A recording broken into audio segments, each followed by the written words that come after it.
Good morning every students. तो आप लोग घर बैठे इलेक्ट्रोकेमिस्ट्री का न्यूमेरिकल्स बना रहे हो। थ्योरी सब अच्छा से याद है अब तक जो पढ़ाई हुई है, और न्यूमेरिकल्स भी बनाना शुरू कर दिए हो। कुछ न्यूमेरिकल्स जो आप लोग बना रहे हैं बीच में अभी भी कुछ प्रॉब्लम हो रहा है, तो चलिए उसको देख लीजिए। जैसे एक न्यूमेरिकल प्रॉब्लम लिए हैं इलेक्ट्रोकेमिस्ट्री से रिलेटेड। एक प्रॉब्लम है कि कॉपर सल्फेट के किसी घोल से 0.25 एम्पीयर की धारा 1 घंटे तक प्रवाहित की गई। मुक्त होने वाले तांबे का भार निकालना है। इधर दिया हुआ भी है क्वेश्चन में कि कॉपर का एटॉमिक वेट 63.57 और 1 फैराडे बराबर 96500 कूलम होता है। ऐसा कुछ दिया हुआ भी है क्वेश्चन में। इसको कैसे सॉल्व करें? कॉपर सल्फेट का घोल दिया हुआ है और इसी से विद्युत धारा प्रवाहित की गई है, तो इसका इलेक्ट्रोलिसिस होगा तो यह Cu plus SO4 minus minus में टूटेगा और इस प्रकार से इसका विद्युत अपघटन होगा। तो यह जो कॉपर धातु है यह किस पर मुक्त होगा? यह कैथोड पर मुक्त होगा और ये एनोड पर जाएगा। असमान आवेशों में आकर्षण होता है। सवाल में है कि इसके घोल से विद्युत धारा जो प्रवाहित की गई है उसकी शक्ति है 0.25 एम्पीयर और प्रवाहित की जाने वाले धारा का समय है 1 घंटा। तो प्रवाहित कुल धारा, कुल विद्युत धारा का परिमाण Q बराबर होता है C गुना T। C एम्पियर कितना है? 0.25 एम्पियर और टाइम इन सेकंड होना चाहिए। तो टाइम 1 घंटा है। 1 घंटे का मतलब 60 मिनट और 1 मिनट माने 60 सेकंड। तो ये हो गया इतना सेकंड। अब इसको सॉल्व कर लो तो कितना हो जाएगा? 6 6 36 100 गुना 0.25। इसको सॉल्व कर सकते हो और ये सॉल्व करके आएगा 0.25 इंटू ये 900 कूलम आ रहा है। इतना विद्युत धारा प्रवाहित किया गया है कॉपर सल्फेट के घोल से, तो मुक्त होने वाले तांबे का भार निकालना है। तांबा का equivalent weight atomic weight by valency. Atomic weight 63.57 और यहां इसकी वैलेंसी कितनी है? 2 है। तो 63.57 डिवाइड बाई 2 बराबर कितना? कर लो।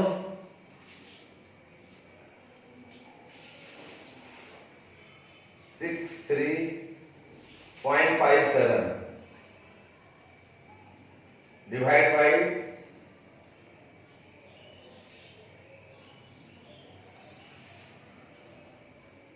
2 31.785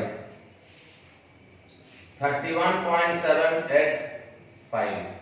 तो ये इक्विवेलेंट वेट हो गया कॉपर का, और कॉपर का ग्राम समतुल्यांक हो जाएगा इतना ग्राम कॉपर। फिर जानते हो कि किसी घोल से 1 फैराडे की विद्युत धारा प्रवाहित करने पर पदार्थ का 1 ग्राम समतुल्यांक मुक्त होता है और 1 फैराडे का मतलब 96,500 कूलम। तो अब सिंस 96,500 कूलम विद्युत धारा से मुक्त होगा 31.785 ग्राम तांबा। इसलिए कितना कूलम विद्युत धारा प्रवाहित करना है? 900 कूलम की। तो 900 कूलम की विद्युत धारा से मुक्त होगा 31.785 डिवाइड बाई 96500 इंटू 900। इतना ग्राम कॉपर मुक्त होगा। और इसको सॉल्व कर लो तो लगभग आ जाएगा 0.296 ग्राम कॉपर। इतना ग्राम कॉपर मुक्त होगा, ये आंसर। नेक्स्ट क्वेश्चन ले रहे हैं। नेक्स्ट क्वेश्चन है एक विद्युत धारा कॉपर सल्फेट एवं सिल्वर नाइट्रेट के घोलों में जो श्रेणीबद्ध है, जो सीरीज में जुड़ा हुआ है, यानी जब सीरीज में जुड़ा हुआ होगा यह दोनों घोल, तो उसे समान परिमाण की विद्युत धारा प्रवाहित की जा रही है। यदि किसी समय में 0.7 ग्राम तांबा एकत्र हो तो उतने ही समय में कितना सिल्वर प्राप्त होगा, यह सवाल है। तो ध्यान दो, कॉपर सल्फेट में कॉपर का तुल्यांकी भार क्या होगा? परमाणु भार बटा संयोजकता। तो कॉपर सल्फेट में कॉपर का तुल्यांकी भार हो जाएगा एटॉमिक वेट 63.5 दिया हुआ है कॉपर का एटॉमिक वेट, और CuSO4 में Cu की वैलेंसी कितनी है? 2 है। तो 63.5 will be equal to 31.75। Similarly silver nitrate में यदि सिल्वर का इक्विवेलेंट वेट निकालना हो तो you know equivalent weight will be equal to a ratio of their atomic weight to its valency। तो सिल्वर नाइट्रेट में कॉपर का इक्विवेलेंट वेट क्या होगा? सिल्वर नाइट्रेट में सिल्वर का इक्विवेलेंट वेट निकाल लो। तो सिल्वर नाइट्रेट टूटता है Ag प्लस NO3 माइनस में, तो इसमें इसका इक्विवेलेंट वेट बराबर हो जाएगा इसका atomic weight 108 divide by it's valency 1 will be equal to 108। Now, according to second law of electrolysis, you know W1 by W2 will be equal to E1 by E2, और ऐसा लिख सकते हैं W of Cu by W of Ag will be equal to equivalent weight of Cu by equivalent weight of Ag according to second law of electrolysis, you know. And so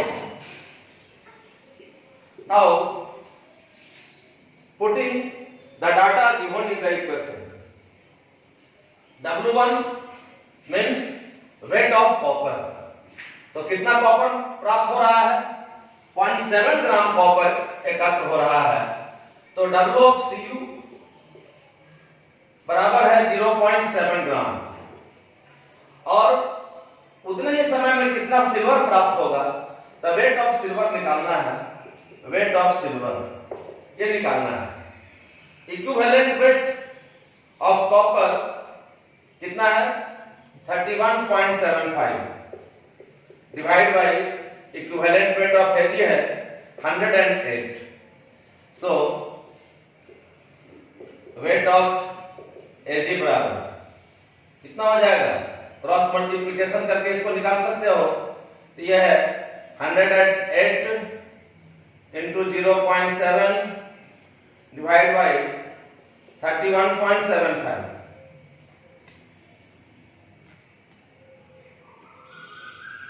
solve कर लो इसको, solve करके लगभग आ जाएगा 2.38 ग्राम। इतना ग्राम silver उतने ही समय में एकत्र होगा, और ये इस क्वेश्चन का आंसर है। आगे देखिए, आगे नेक्स्ट क्वेश्चन ऐसा ले रहे हैं,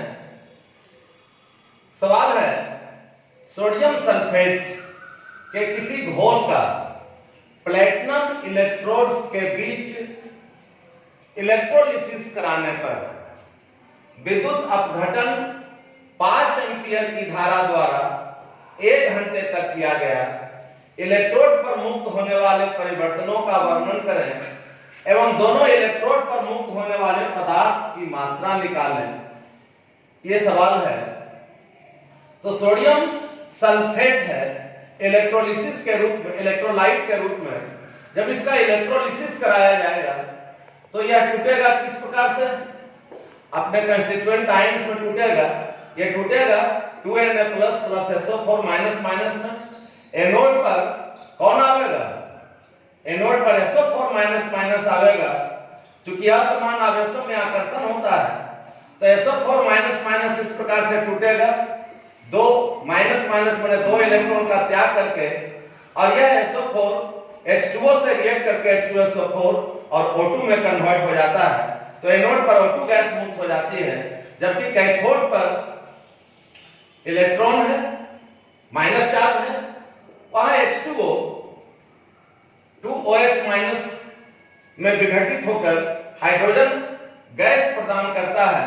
इस प्रकार से आप यह कह सकते हैं कि सोडियम सल्फेट के घोल का जब प्लैटिनम इलेक्ट्रोड के द्वारा इलेक्ट्रोलिसिस कराया जाता है तो जो परिवर्तन प्राप्त होते हैं इलेक्ट्रोड पर, तो यह परिवर्तन क्या होता है, एनोड पर ऑक्सीजन गैस मुक्त होती है और कैथोड पर हाइड्रोजन गैस मुक्त होती है।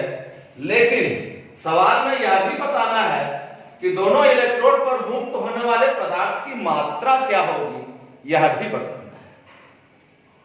और इसके लिए देखो कि इस इलेक्ट्रोलिसिस की क्रिया में प्रवाहित की गई विद्युत धारा की मात्रा Q बराबर है C गुना T, और Q बराबर C विद्युत धारा की शक्ति एम्पियर में होना चाहिए। तो कितना विद्युत धारा की शक्ति है, 5 एम्पियर।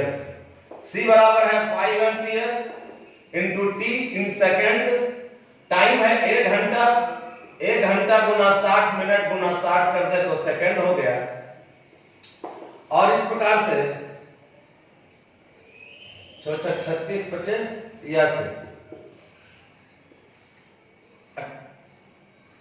18,000 कूलम, एम्पियर गुना सेकंड बराबर होता है कूलम।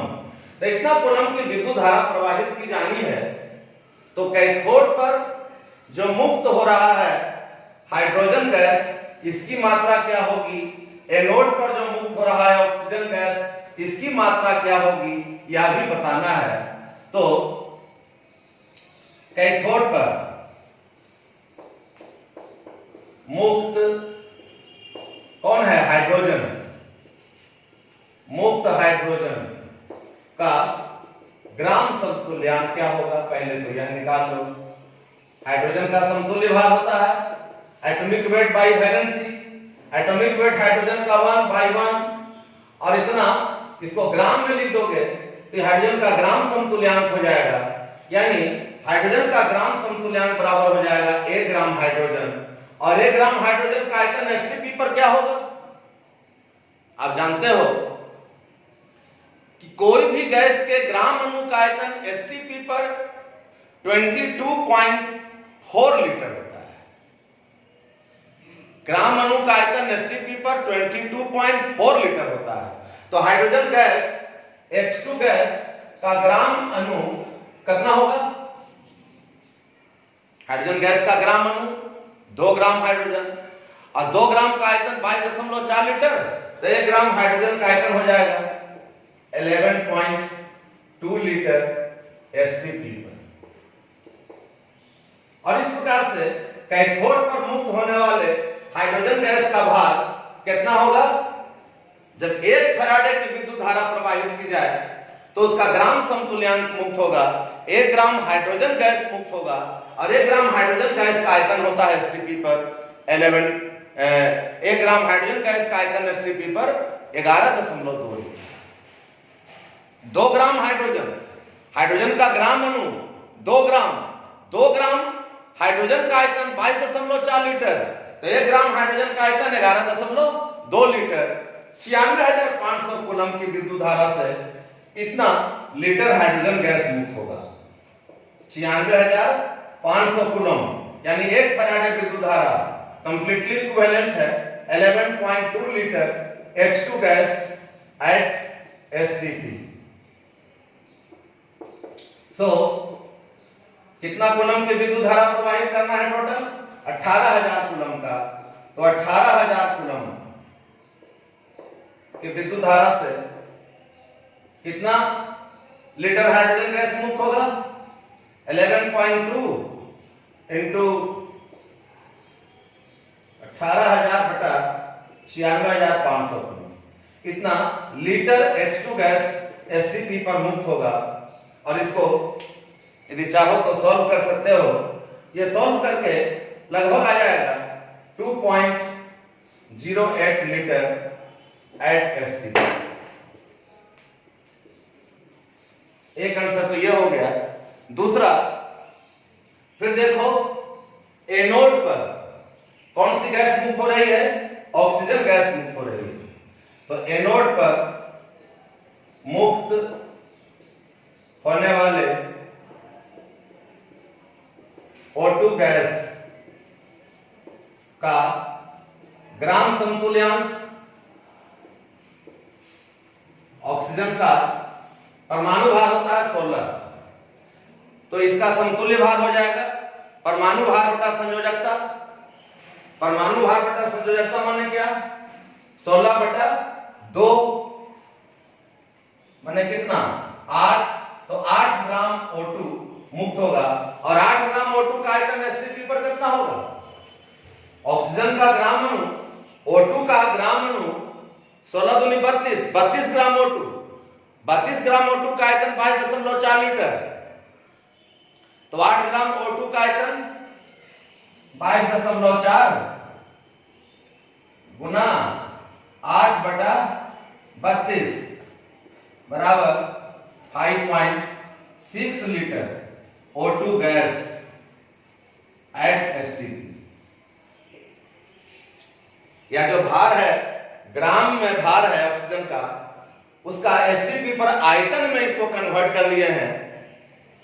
जो बात आप लोग पढ़े हैं गैसियस स्टेट या मोल कंसेप्ट में, उसके आधार पर आप चूंकि जानते हो कि कोई भी गैस के ग्राम अणु का आयतन STP पर 22.4 लीटर होता है, तो O2 गैस का ग्राम मॉलिक्यूल 32 ग्राम O2 होगा। 32 ग्राम O2 का STP पर आयतन 22.4 लीटर है, तो 8 ग्राम O2 का आयतन कितना हो जाएगा? 22.4 इंटू 8/32, ये बराबर 5.6 लीटर O2 हो रहा है एट STP पर। अब उतना लीटर O2 गैस 96,500 कूलम विद्युत धारा से मुक्त होता है। 96,500 कूलम विद्युत धारा से मुक्त हो रहा है 5.6 litre O2 gas at STP। सो कितना कूलम की विद्युत धारा प्रवाहित की जा रही है? 18,000 कूलम की विद्युत धारा से मुक्त होगा 5.6 डिवाइड बाई 96,500, इतना लीटर O2 गैस STP पर मुक्त हो। सॉल्व कर लो और यही इसका आंसर हो जाएगा। तो आप इसको देख सकते हैं, इसको सॉल्व कर दे रहे हैं। 5.6 into 18,000 divide by 96500, it is now equal to 1.0445।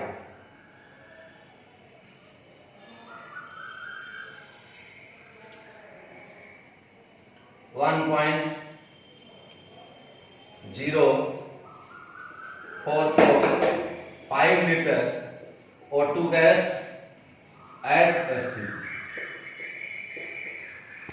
ये आंसर। तो इस तरह से हम लोग ऐसे कुछ प्रॉब्लम को सॉल्व किए हैं और इसमें बहुत सारे प्रॉब्लम्स हैं और इन सब प्रॉब्लम्स को आपको सॉल्व करना चाहिए। कुछ नहीं, सिर्फ फार्मूला पर आधारित ये सभी न्यूमेरिकल्स है। फर्स्ट और सेकेंड लॉ ऑफ इलेक्ट्रोलिसिस से संबंधित कुछ न्यूमेरिकल्स है और भी कुछ न्यूमेरिकल्स आप लोग अगले लेक्चर में फिर सॉल्व करिएगा। लेकिन आपके बुक्स में जो न्यूमेरिकल्स दिया हुआ है उसको आप लोग सॉल्व भी करिए और जो प्रॉब्लम बहुत जो आसान है सॉल्व हो जा सकता है, नहीं आसान लग रहा हो, थोड़ा भी भारी लग रहा हो तो आप हमें मैसेज किया करिए ताकि हमें लगे कि आप लोग घर बैठे बैठे सब्जेक्ट को फॉलो कर रहे हैं, एक्सरसाइज कर रहे हैं और इसके लिए ऐसा करने पर हमारे पढ़ाने की दिलचस्पी थोड़ी बढ़ जाएगी। तो ठीक है, तब तक आप लोग जब तक लॉकडाउन है घर पर बैठे बैठे ठीक से पढ़ाई करते रहिए और हम आपके बीच आते रहेंगे। इस बीच फिर से कहते हैं, आप लोगों को बराबर हिदायत कर रहे हैं कि ऐसे समय में घर पर रहिए, सुरक्षित रहिए और मन से पढ़ाई करते रहिए। Thank you very much.